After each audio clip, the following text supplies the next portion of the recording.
Albert Einstein, a name that changed the world of science forever. But did you know there was a time when Einstein wandered for 9 years without a job?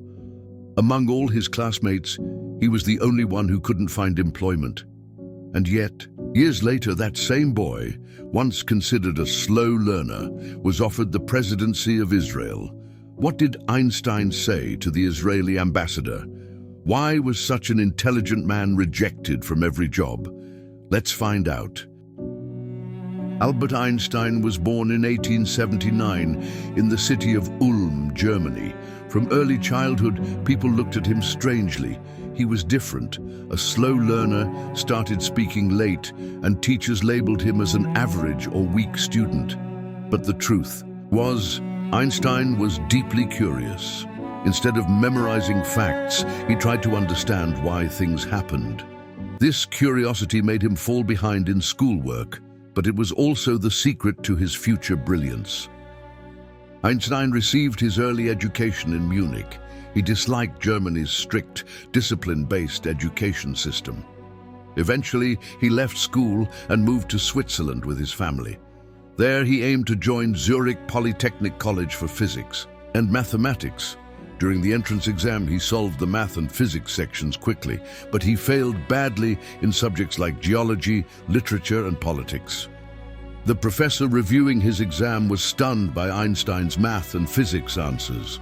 When asked who taught him all this, Einstein simply replied, "I taught myself." But the professor said, knowledge of other subjects was also required. Einstein had to go back to high school for 1 more year to qualify. Though disappointed, he did it and passed the entrance exam the following year. In 1900, Einstein finally graduated with a degree in physics and mathematics. But then came another hurdle. He couldn't find a job. He applied to every university in Europe, hoping to become a professor. But no one would hire him. Why? Because Einstein's professors didn't like his questioning nature. They gave him bad references. Einstein watched as all his classmates got jobs. He remained unemployed for 2 years. His father even wrote letters to university heads, pleading for help. But nothing worked. Einstein was frustrated, but he didn't give up. He kept writing research papers, hoping someone would notice. One day, a friend named Marcel Grossman helped him. Marcel's father had connections and got Einstein a job at a patent office in Bern, Switzerland. It wasn't a teaching job, but it was steady work. Einstein was happy. Now, in the quiet hours of his job, he finally had time to think, time to dream big. While working at the patent office, Einstein developed ideas that would soon shake the entire scientific world. Between filing patent applications, he scribbled down equations and theories. He may have been in a small office, but his mind was in the stars. In 1905, while still working full-time at the Bern Patent Office, Einstein experienced his annus mirabilis, the miracle year.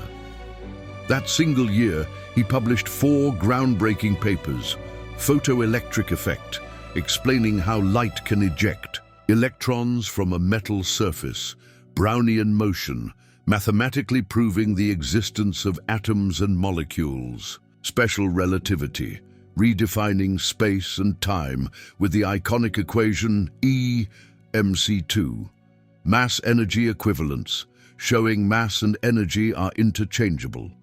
These revolutionary ideas shook the scientific world. Suddenly, the once unemployed clerk was the talk of physicists across Europe. Einstein's fame grew rapidly.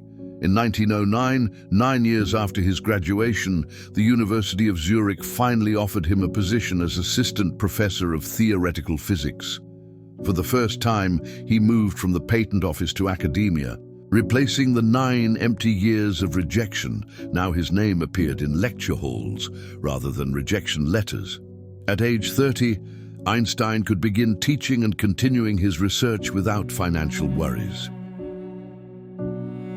Outside the lab, Einstein's image was complex.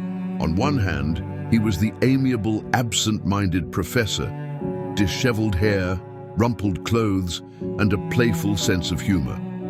On the other hand, he became a serious political voice. In 1932, as Hitler rose to power in Germany, Einstein, being Jewish, chose not to return. He emigrated to the United States and accepted a professorship at the Institute for Advanced Study in Princeton, New Jersey.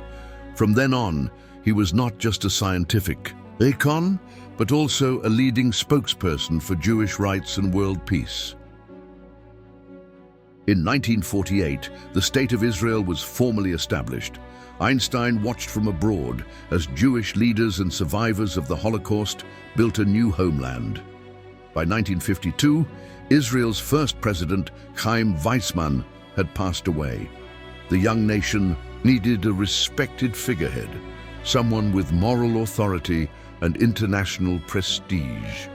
On November 17, 1952, Einstein received a formal letter from Albert Einstein, Israel's ambassador to the United Nations.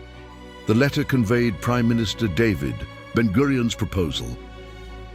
On November 17, 1952, Albert Einstein opened the letter from Albert Einstein, Israel's UN ambassador. He read that Prime Minister David Ben-Gurion and the Knesset were ready to elect him as Israel's second president. Einstein felt deeply honored, and his voice trembled as he told a house guest, "This offer is exceptionally touching.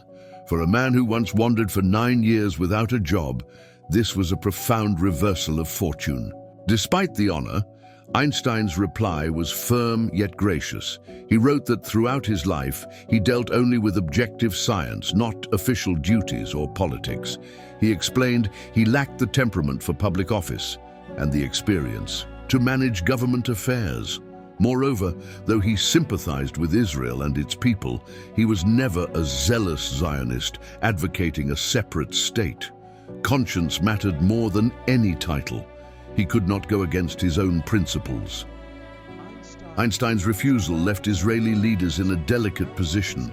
Ben-Gurion had hoped that Einstein's moral authority would unite the young nation. Instead, they turned to Yitzhak Ben-Zvi, a veteran Zionist activist who was elected on December 16, 1952. Though disappointed, many understood why Einstein stepped back. He valued intellectual freedom over political prestige and did not want to be tied to policy decisions that might conflict with his ideals. After declining the presidency, Einstein continued his work at Princeton's Institute for Advanced Study.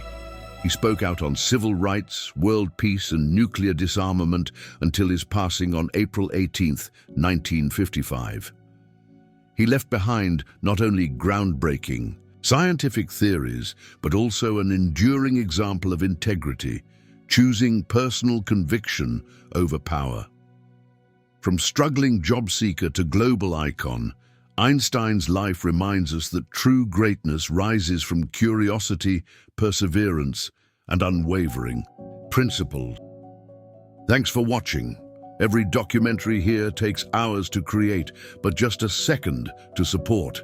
Hit subscribe to keep iAdventure alive and growing. Your support brings the next story to life.